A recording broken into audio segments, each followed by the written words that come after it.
Hi students, मैं Lalit Kumar Lalit academy में आप सभी का स्वागत करता हूं। आज हम पुनः कक्षा 12 का रसायन विज्ञान लेकर आए हैं।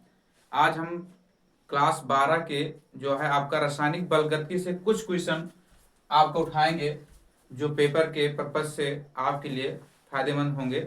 तो हम पढ़ेंगे बिना समय गंवाए रासायनिक बलगति, केमिकल किनेटिक्स हम पढ़ेंगे। तो रासायनिक बलगति में हम देखते हैं जो आपके कुछ क्वेश्चन जहाँ ज्यादा उठते हैं, बस वही इतना हम करेंगे और प्रयास होगा कि ऑब्जेक्टिव जो मिले आपका। तो हम देखते हैं कि जैसे बात आती है आपकी आणविकता की। जैसे सबसे पहले हम आणविकता की बात करते हैं। तो आणविकता क्या है, तो आपको पता है किसी भी रासायनिक अपक्रिया में भाग लेने वाले अणुओं की संख्या को हम आणविकता कहते हैं। आप लिख सकते हैं किसी भी रासायनिक अपक्रिया में भाग लेने वाले कुल अणुओं की संख्या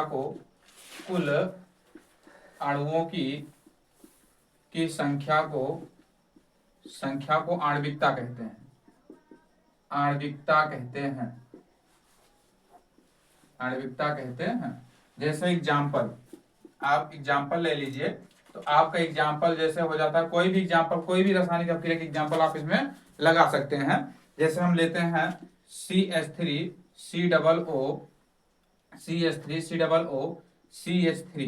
आपका प्लस NaOH लेते हैं, साइन ऑफ एरो। तो हमारा हो जाता है CH3COO Na प्लस आपका हो जाएगा CH3OH। आपको इतना होता है। तो आप देखेंगे ये आपके दोनों क्या है, अभिकारक हैं। आगे जो आपके होंगे वो अभिकारक होंगे, तीर के पहले वाले जितने होते हैं वो अभिकारक होते हैं, और ये जो होंगे आपके प्रोडक्ट हैं, उत्पाद हैं। तो आप यहाँ देखेंगे, यहाँ पर इसके अणुओं की संख्या एक यहाँ पर है और ये एक यहाँ पर है। टोटल अणुओं की संख्या अगर यहाँ देखते हैं हम, तो हमें मिलता है 2। तो इसमें अगर आणविकता की बात करते हैं, तो आणविकता में जो आपका होगा, किसी भी रासायनिक अपक्रिया में भाग लेने वाले अभिकारकों के अणुओं की कुल संख्या जो होती है वो आणविकता कहलाती है। तो आणविकता इसकी 1 होगी आपकी, और यहाँ एक ही मिलाकर के 2 होगी। अगर हम देखते हैं आणविकता के आधार या अणुओं की संख्या के आधार पर वर्गीकरण, तो हम यहाँ पर देखते हैं अगर वर्गीकरण, तो देखते हैं हमको मिलता है एकाणुक अपक्रिया मिलती है हमको, उसके बाद द्विअणुक मिलेगी, उसके बाद त्रिअणुक मिलती है। तो एकाणुक अपक्रिया, द्विअणुक अपक्रिया, और हमको मिलती है त्रिअणुक अपक्रिया। कहने का मतलब है ऐसे रासायनिक अपक्रिया जिसमें केवल एक अणु भाग लेते हैं, यानी अभिकारक के केवल एक अणु भाग लेते हैं, तो उसे हम एकाणुक अपक्रिया कहते हैं। जैसे आप ले लीजिए, मान लीजिए आप लेते हैं H2O2 साइन ऑफ एरो, आपको मिलेगा H2O प्लस नवजात ऑक्सीजन। तो यहाँ पर अगर देखते हैं तो एक अणु भाग ले रहे हैं, तो एकाणुक अपक्रिया होती है आपकी यहाँ पर। और देखते हैं इसमें द्विअणुक में, तो ये आपके पास एग्जाम्पल है। तो ऐसे रासायनिक अपक्रिया जिसमें अभिकारक के 2 अणु भाग लेते हैं उसे द्विअणुक अपक्रिया कहते हैं। और त्रिअणुक में मतलब हुआ जिसमें 3 अणु भाग लेते हैं उसे त्रिअणुक अपक्रिया कहेंगे। अब उसके बाद हम पढ़ते हैं कोड के बारे में। तो हमारा ये आणविकता कंप्लीट हुई। हम प्रयास कर रहे हैं कि आपका कम समय लें और ज्यादा से ज्यादा आप चीजों को बता सकें। तो हम बात जिक्र करते हैं अब कोड के बारे में। केवल ये सेशन आपका रिवीजन के लिए है, बस इतना समझिए कि केवल हमें रिवीजन कराना है आपका जो है। तो ये आपका जो होगा कोड ऑर्डर कि आपका जो कोड होगा, तो कोड क्या होता है आपका, जानते हैं अणुओं की वास्तविक, जो आपकी अणुओं होती हैं, जो अणुओं की वास्तविक संख्या जो अपक्रिया के वेग को निरूपित करती हैं उसे ही हम क्या कहते हैं, कोड कहते हैं। जो आपका होगा अणुओं की जो वास्तविक संख्या होती है, या फिर आप ऐसा भी कह सकते हो कि किसी अपक्रिया में भाग लेने वाले अभिकारकों को परिवर्तित, अभिकारकों की सांद्रता को परिवर्तित जब होती है तो उसकी घात को जो है उसे हम कोड कहते हैं। जैसे कोई भी चीज हो, जैसे आप कह सकते हैं, जैसे हम लेते हैं यहाँ पर A प्लस B, अगर यहाँ पर जैसे हम यहाँ N ले लेते हैं और यहाँ पर आपका M ले लेते हैं, तो अगर इसको हम देखते हैं तो ये हमारा हो जाएगा, अगर इसकी सांद्रता को व्यक्त करते हैं A, अभिकारक सांद्रता A है, तो इसकी पावर जो N होगी और यहाँ पर जो पावर आपकी M होगी, तो इन्हीं दोनों पावरों को अगर जोड़ते हैं तो इसी को कोड कहते हैं। आप ऐसा भी कह सकते हैं किसी रासायनिक अपक्रिया में अभिकारक की सांद्रता के घातों का योग किसी रासायनिक अपक्रिया में अभिकारक की सांद्रता के घातों का जो योग होता है उसे हम कोट कहते हैं। किसी भी रासायनिक अपक्रिया में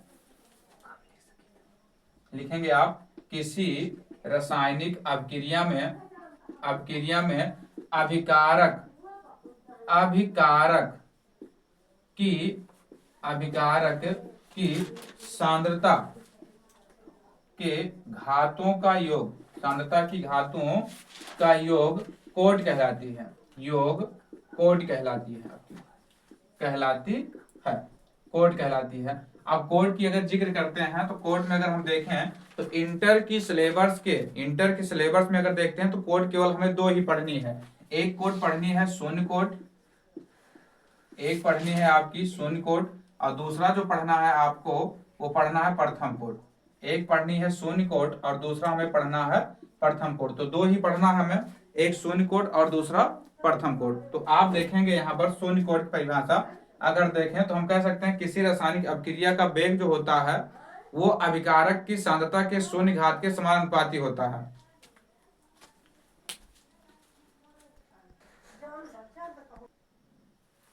तो शून्य कोट की जो परिभाषा होगी तो हम कह सकते हैं किसी रासायनिक अपक्रिया में अपक्रिया का वेग अभिकारक की सांद्रता के शून्य घात के समानुपाती होता है। यहाँ लिख सकते हैं इसकी जो परिभाषा, किसी रासायनिक अपक्रिया में अभिकारक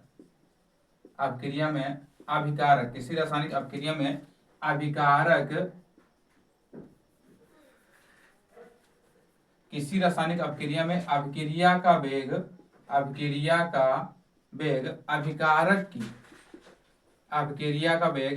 अभिकारक की प्रारंभिक सांद्रता के शून्य घात के समानुपाती होती है। शून्य घात के समानुपाती होती है। आप ऐसा कह सकते हैं किसी रासायनिक अपक्रिया में अपक्रिया का वेग अभिकारक की प्रारंभिक सांद्रता के शून्य घात के समानुपाती होती है। जैसे हम मान लीजिए लेते हैं यहाँ पर आपका A sign of arrow B, तो ये आपका अभिकारक है, ये आपका अभिकारक हो जाता है। तो अभिकारक जो आपका यहाँ A दिया है, अगर इसकी सांद्रता की बात करते हैं तो सांद्रता हम ले लेंगे इतना। अब जब इसके अपक्रिया जो वेग देखेंगे तो हम अपक्रिया वेग देखेंगे dx/dt कर दीजिए, और चाहे आप यहाँ पर आप कर सकते हैं dA, ये भी आपकी सांद्रता है। तो यहाँ पर जैसे अभिकारक को निरूपित कर रहा है ये, तो ये क्या हो जाएगा, समानुपाती आपका हो जाएगा a की पावर 0, क्योंकि शून्य घात के क्या होगा, समानुपाती होगा। ये प्रारंभिक सांद्रता हो जाती है, प्रारंभिक सांद्रता के शून्य घात के समानुपाती।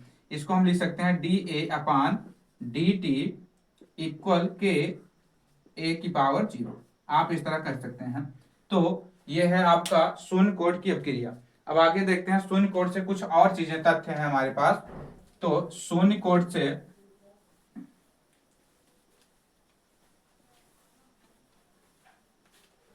जैसे शून्य कोट में हम लेते हैं, अगर शून्य कोट अपक्रिया के या शून्य कोट अपक्रिया का समीकरण, वेग समीकरण आपका क्या होगा, के बराबर आपका होता है x/t। ये शून्य कोट की अपक्रिया का वेग समीकरण है, के बराबर x/t। ये समाकलित वेग समीकरण है, तो के बराबर x/t। अगर इसकी बात करें हम, इसके मात्रक की, शून्य कोट का जो मात्रक होगा हमारा वो होगा मोल प्रति लीटर सेकंड कहिए, चाहे समय कह दीजिए, समय, या फिर आप इसी को कह सकते हैं mole litre inverse second inverse. तो आपका जो होगा मात्रक शून्य कोट की अपक्रिया का वेग स्थिरांक जो मात्रक होगा mole litre inverse second inverse. ये शून्य कोट की अपक्रिया का वेग स्थिरांक का मात्रक है, ये वेग स्थिरांक का मात्रक आपका है। देखिए कैसे निकालते हैं हम लोग। तो यहाँ पर आपका है k बराबर x/t, जो x आपका है ये शेष सांद्रता है, तो ये जो यक्स आपकी है ये शेष सांद्रता है। तो आप अगर यहाँ देखेंगे तो सांद्रता की जो मात्रक होता है सांद्रता का, तो सांद्रक मात्रक होता है मोल प्रति लीटर। तो यहाँ पर क्या हो जाएगा आपका मोल प्रति लीटर। तो इस पर जब वैल्यू रखेंगे हम तो ये हमारा हो जाएगा मोल प्रति लीटर हो जाता है।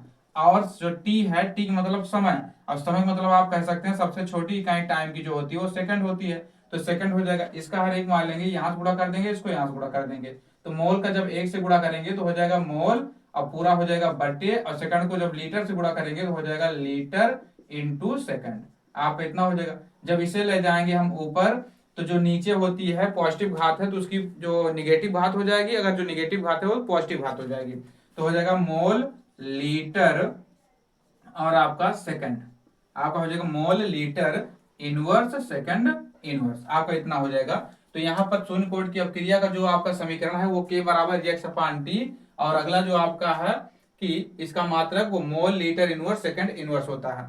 अब कुछ चीजें और ध्यान देना है हमको कि शून्य कोट की अपक्रिया, जो शून्य कोट की अपक्रिया होती है, तो शून्य कोट की अपक्रिया का जो वेग होगा वो प्रारंभिक सांद्रता पर निर्भर नहीं करता। शून्य कोट की अपक्रिया का वेग स्थिरांक जो होता है वो प्रारंभिक सांद्रता पर निर्भर नहीं करता। तो आप यहाँ देख सकते हैं यक्स अपान टी, तो यहाँ कहीं भी आपका प्रारंभिक सांद्रता नहीं है, यहाँ पर कहीं भी आपकी प्रारंभिक सांद्रता नहीं है। तो आप कह सकते हैं कि शून्य कोट की जो अपक्रिया का वेग स्थिरांक होगा, शून्य कोट की अपक्रिया का वेग स्थिरांक जो होता है वो अभिकारक की प्रारंभिक सांद्रता पर निर्भर नहीं करता है। तो आप इतना कह सकते हैं। तो आगे अगर हम देखें एग्जाम्पल, शून्य कोट की अपक्रिया का एग्जाम्पल, शून्य कोट की अपक्रिया का उदाहरण। तो अगर उदाहरण की बात करते हैं तो जैसे फर्स्ट उदाहरण आपका हो जाएगा H2 plus Cl2, sign of arrow आपको मिलेगा 2HCl। यहां पर ये अपक्रिया जो होती है वो सनलाइट में होती है, सनलाइट में, यानी कहने मतलब सूर्य के प्रकाश की उपस्थिति में ये अपक्रिया जो होगी आपकी वो सूर्य के प्रकाश की उपस्थिति में होगी।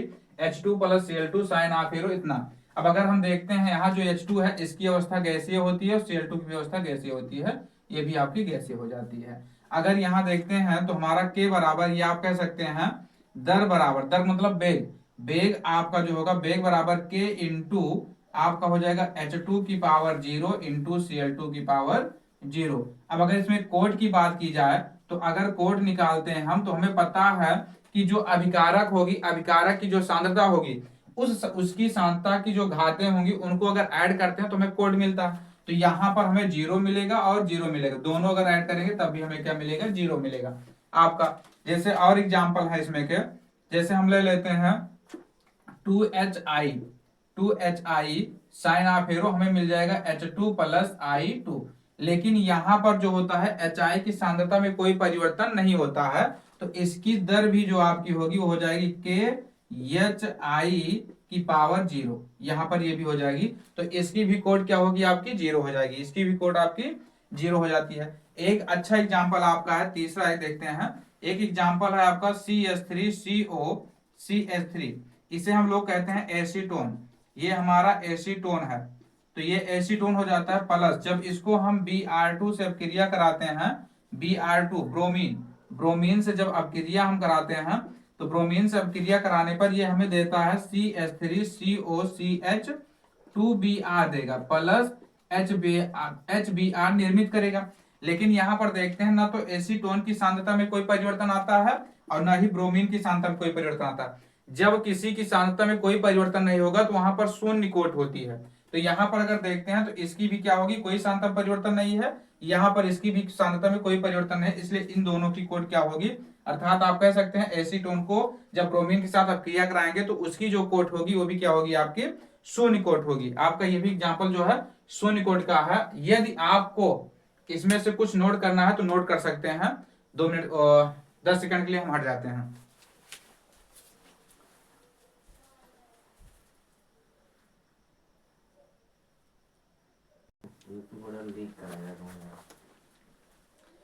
अब चलते हैं हम प्रथम कोड के ऊपर, प्रथम कोड की अपक्रिया। अब प्रथम कोड की जो अपक्रिया होगी अब प्रथम कोड की अपक्रिया की अगर बात करें तो प्रथम कोड की अपक्रिया में कहा जाता है कि किसी रासायनिक अपक्रिया में अपक्रिया का वेग जो होगा, अपक्रिया का जो वेग होता है वो प्रथम अपक्रिया का वेग जो होता है अभिकारक की सांद्रता के प्रथम घात के समानुपाती होता है, प्रथम घात के समानुपाती होता है। तो जैसे आपका है, तो अगर हम देखते हैं यहाँ पर अगर प्रथम कोड का व्यंजक देखें या समीकरण देखें, तो प्रथम कोड की अपक्रिया का वेग समीकरण जो होगा हमारा, वो समीकरण होता है के बराबर 2.303 अपान टी इंटू लॉग 10 ए अपान ए माइनस एक्स। ये आपका हो जाता है के बराबर 2.303 अपान टी लॉग 10 ए अपान ए माइनस एक्स। तो इसमें जो आपका के है ये वेग स्थिरांक है, इसे हम वेग स्थिरांक कहते हैं। ये हमारा वेग स्थिरांक होता है, टी जो आपका होता है ये समय हो जाता है, टाइम हो जाता है। और यहाँ जो है ये ए, ये प्रारंभिक सांद्रता है आपकी। यहाँ पर ए जो होगी आपकी प्रारंभिक सांद्रता होगी, और ए माइनस एक्स जो आपका होगा ये वाला, ये होगी आपकी शेष सांद्रता। ये हमारी होती है शेष सांद्रता। अब जैसे मान लीजिए आपको विकल्प में मिलता है और विकल्प में ये दे देते हैं कि किस पर निर्भर करता है, किस पर निर्भर नहीं करता, तो आप कह सकते हैं कि प्रथम कोड की अपक्रिया का जो वेग स्थिरांक होता है वो अभिकारक की प्रारंभिक सांद्रता पर निर्भर करता है। हमने अभी बताया आपको जो शून्य कोड की अपक्रिया होती है वो अभिकारक की प्रारंभिक सांद्रता पर निर्भर नहीं करती, लेकिन प्रथम कोड की जो अपक्रिया होती है वो क्या होगी, आपकी प्रारंभिक सांद्रता पर निर्भर करती है। तो अब ये अब बात होती है इसके मात्रक की। अब बात करते हैं हम मात्रक की। तो प्रथम कोड की अपक्रिया का जो मात्रक होगा, प्रथम कोड की अपक्रिया का जो मात्रक होता है वो होता है समय इनवर्स। आप कह सकते हैं समय इनवर्स, ठीक, या फिर इसे हम और कह सकते हैं सेकंड इनवर्स, सेकंड इनवर्स, या फिर आप कह सकते हैं मिनट इनवर्स, या फिर आप कह सकते हैं घंटा इनवर्स। ये तीनों में से कोई एक हो सकता है, आप रख सकते हैं। जैसे ये सवाल के ऊपर निर्भर करता है क्या दिया गया है। अगर टाइम या जो आपका होगा मिनट या सेकंड या घंटा जो दिया रहेगा उसी के अनुसार हम यहाँ पर फिल कर देंगे आपका। तो अब आपको मिलेगा यहाँ पर एग्जाम्पल। अब आते हैं एग्जाम्पल के बारे में। प्रथम कोड की अपक्रिया का एग्जाम्पल अगर देखते हैं तो यहाँ पर एक फेमस एग्जाम्पल है आपके पास, एक फेमस एग्जाम्पल है C12H22O11, यानी कि कहने का मतलब है ये चीनी है। चीनी को जब हम क्या करते हैं पानी में घोलते हैं तो हमें मिलता है C6H12O6 प्लस C6H12O6। तो ये आपका होता है ग्लूकोज, ये होगा आपका ग्लूकोज और ये होगा आपका फ्रक्टोज। तो आपका क्या हो जाता है यहाँ पर, चीनी को जब हम पानी में घोलते हैं तो हमें ग्लूकोज और फ्रक्टोज मिलता है। लेकिन यहाँ ध्यान देना है कि ये भी आपका एक अभिकारक है और ये भी आपका एक अभिकारक है। तो अभिकारक में अगर देखते हैं तो चीनी की सांद्रता में परिवर्तन होता है लेकिन पानी की सांद्रता में कोई परिवर्तन नहीं होता। क्यों? क्योंकि आपको पता है जब चीनी डाला जाता है शरबत बन जाता है, तो चीनी तो घुल जाती है लेकिन पानी ज्यों का त्यों रहता है। तो चीनी की सांद्रता में परिवर्तन होगा लेकिन पानी की सांद्रता में कोई परिवर्तन नहीं होता है। इसलिए जो आपकी चीनी है इसकी अगर कोड की बात की जाए तो हमें दर जो मिलेगी, दर इक्वल के इंटू C12H22O11, इसकी पावर 1 हो जाएगी और यहाँ पर जो H2O होगा इसकी पावर 0 हो जाएगी। और अगर कोड की बात करेंगे हम तो कोड जो होगा हमारा वो 1 + 0 बराबर आपका हो जाएगा 1। तो अर्थात इस अपक्रिया की जो कोड होगी वो हमारी क्या होगी, 1 होगी। और अगर जिक्र करते हैं, और जैसे आपका है ग्लूकोज, आप ग्लूकोज ले लीजिए। अगर ग्लूकोज में हम क्या करते हैं पानी को डालते हैं, ग्लूकोज को अगर पानी में डालते हैं तो आपका प्रोडक्ट यहाँ जो बनेगा, तो अब इसमें देखते हैं पानी पुनः फिर आ गया, तो पानी की सांद्रता में कोई परिवर्तन नहीं होगा, पानी की सांद्रता में कोई परिवर्तन नहीं होता है। केवल परिवर्तन जो होगा वो आपका होगा ग्लूकोज में। तो ग्लूकोज की सांद्रता में परिवर्तन आपका होगा, तो ये भी जो आपका है ये भी आपकी कोड जो होगी इसमें 1 होगी। ये भी आपकी अपक्रिया जो है प्रथम कोड की अपक्रिया का एग्जाम्पल है। और आगे बढ़ते हैं, जैसे हम देखते हैं यहाँ पर H2O2 जब इसको तोड़ा जाता है, H2O2 को जब तोड़ते हैं तो हमें मिलता है 2H2O प्लस O2 आपको मिलेगा 2H2O प्लस O2। तो आपका ये भी अपक्रिया जो होगी आपकी क्या होगी, प्रथम कोड की अपक्रिया होगी। ये भी आपकी अपक्रिया प्रथम कोड की अपक्रिया। इसी प्रकार से अगर हम देखते हैं कि और अपक्रियाओं में N2O5 आपका अगर देखते हैं तो N2O5 जो आपका होगा ये हो बनेगा आपका, चाहे आप कह दीजिए 2NO2 या फिर इसी को आप कह सकते हो N2O4 प्लस हाफ O2 आपको मिलेगा। तो ये भी आपकी प्रथम कोटि की अपक्रियाएं हैं, ये सभी आपकी प्रथम कोटि की अपक्रिया है, ये जितनी है आपकी। अब चलते हैं हम शून्य कोट पर। अब चलते हैं हम सॉरी शून्य कोट हो गया है, अब चलते हैं हम द्वितीय कोट पर। आपका द्वितीय कोट की अपक्रिया अगर देखते हैं तो द्वितीय कोट में आपको ज्यादा कुछ मिलता नहीं। द्वितीय कोट में केवल इतना ध्यान देना है, द्वितीय कोट का केवल मात्रक पूछता है आपका। तो द्वितीय कोट का मात्रक और शून्य कोट का मात्रक सेम कंडीशन के हैं, बस केवल थोड़ा सा अंतर है। द्वितीय कोट और जो आपका है शून्य कोट में थोड़ा सा अंतर है। शून्य कोट में हम देखते हैं मोल लीटर इनवर्स आपका और सेकंड इनवर्स यानी कि टाइम इनवर्स होता है। यहां पर आपको लीटर आगे करना है, मोल पीछे। तो यहां पर द्वितीय कोट में जो होगा लीटर आपका हो जाएगा मोल इनवर्स और आपका हो जाएगा सेकंड इनवर्स, इतना हो जाएगा। तो द्वितीय कोट की अपक्रिया जो होगी आपकी वो होगी, उसका मात्रक जो होगा litre mole inverse second inverse हो जाएगा। तो इनमें से जो नोट करना है नोट कीजिए। आगे हम अब ऑब्जेक्टिव क्वेश्चन कुछ करने का प्रयास करेंगे इसमें से, तो हम अब इसके बाद आपको मिलेंगे ऑब्जेक्टिव क्वेश्चन लेकर के।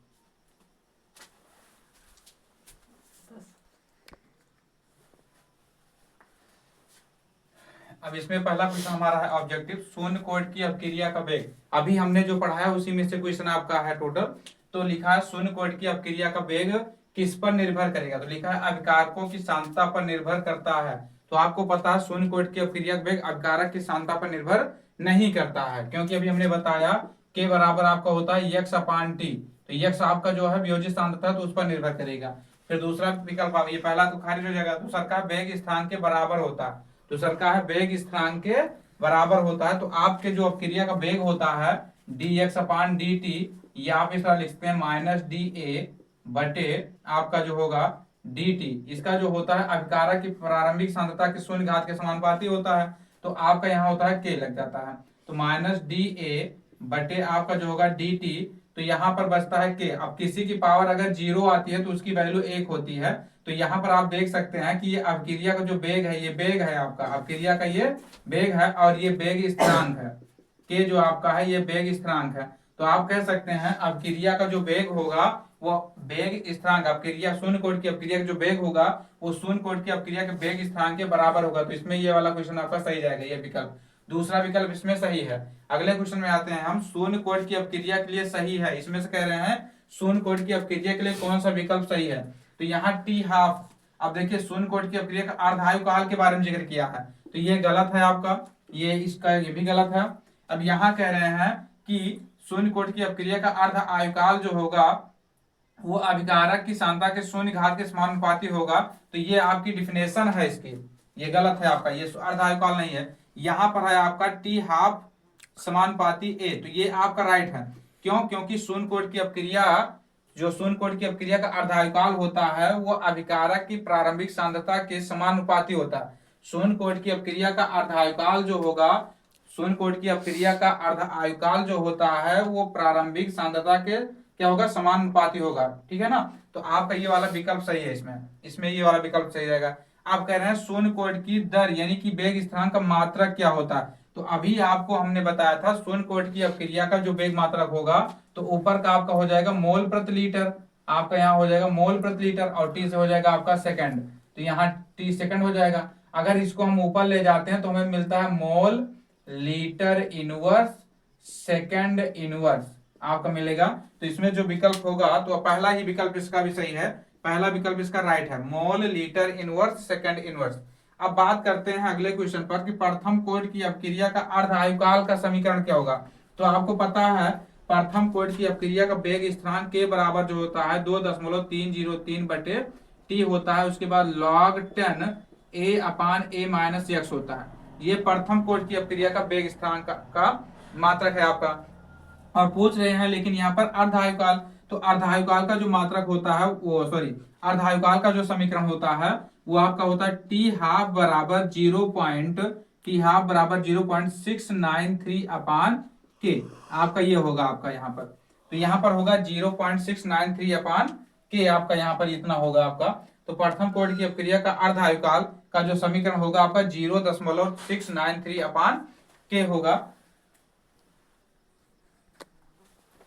अगला क्वेश्चन हमारा है, निम्न में से कौन आभासी एकाणुक अपक्रिया है? आभासी एकाणुक अपक्रिया की डिफिनेशन जो होती है, ऐसी रासायनिक अपक्रिया जिसकी आणविकता, ऐसी रासायनिक अपक्रिया जिसकी आणविकता जो आपकी है एक से अधिक हो, एक से अधिक हो, लेकिन उसकी कोड जो होनी चाहिए एक होनी चाहिए। ऐसी रासायनिक अपक्रिया जिसकी कोड क्या हो, एक हो, और उसकी आणविकता एक से ज्यादा हो।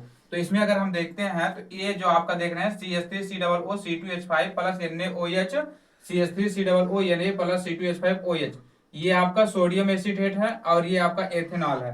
तो ये आपकी जो अपक्रिया है ये आपकी द्वितीय कोड की अपक्रिया है, ये द्वितीय कोड की अपक्रिया है इसमें, क्योंकि इसमें आपका जो आपका एथिल एसीटेट है इसकी भी सांद्रता और जो आपका कास्टिक सोडा इसकी दोनों की सांद्रताएं परिवर्तित हो जाती हैं, इसलिए द्वितीय कोड की अपक्रिया है। और इसमें अगर देखते हैं CH3COO ये आपका मेथिल एसीटेट है और ये पानी है, और यहाँ पर देखते हैं एस्टिक अम्ल और हमें मेथिल एल्कोहल मिलता है, ये आपकी प्रथम कोड की अपक्रिया है। तो ये आपकी प्रथम कोड की अपक्रिया भी है, और इसमें देखते हैं कि कोड क्या है आपकी एक है, और आणविकता जो आपकी यहाँ पर है, एक आणविकता यहाँ पर पाई जाती है, एक यहाँ पर, आणविकता इसकी दो है, इसलिए ये क्या है आपकी आभासी एकाणुक अपक्रिया, ये वाली आपकी आभासी एकाणुक अपक्रिया है, क्योंकि इसकी कोड जो आपकी है एक है और आणविकता जो आपकी दी गई है, आणविकता आणविकता इसकी जो है दो है।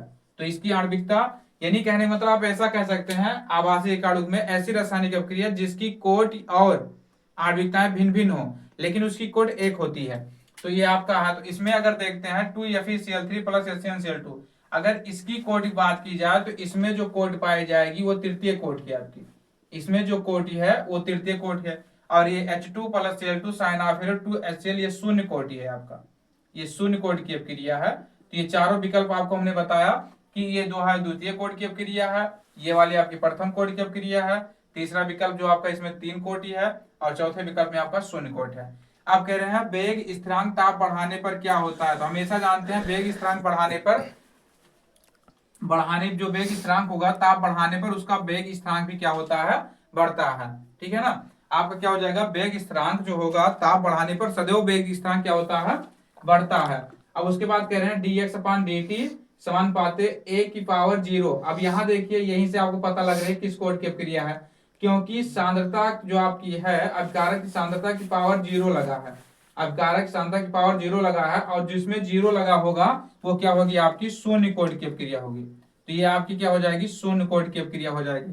उसके बाद दे रहे हैं यहाँ पर कि अपक्रिया A+2B साइनाफेरो P यानी प्रोडक्ट के लिए वेग स्थिरांक R बराबर इतना दे रहे हैं द्वारा व्यक्त किया जाता है। तो कह रहे हैं अपक्रिया की आणविकता कितनी होगी, फिर वही चीजें हैं। अब यहाँ देखते हैं जो B की सांद्रता, जो B की कोटि है, सॉरी जो B की आणविकता है 2 है, और यहाँ A की आणविकता जो है 1 है, 2 और 1 ऐड करते हैं तो हमें मिलता है 3। तो यहाँ पर आणविकता जो हमारी है 3 है। अगर कोड का जिक्र करें इस अपक्रिया में, अगर कोड की बात की जाए तो देखिए यहाँ इसकी घात 1 है और इसकी घात 2 है, दोनों को ऐड करते हैं तो 3 आता है। तो इस अपक्रिया में जो आपका है इसकी कोड 3 है और आपकी कोड 3 है और आणविकता भी 3 है, दोनों एक साथ पाई जाती हैं।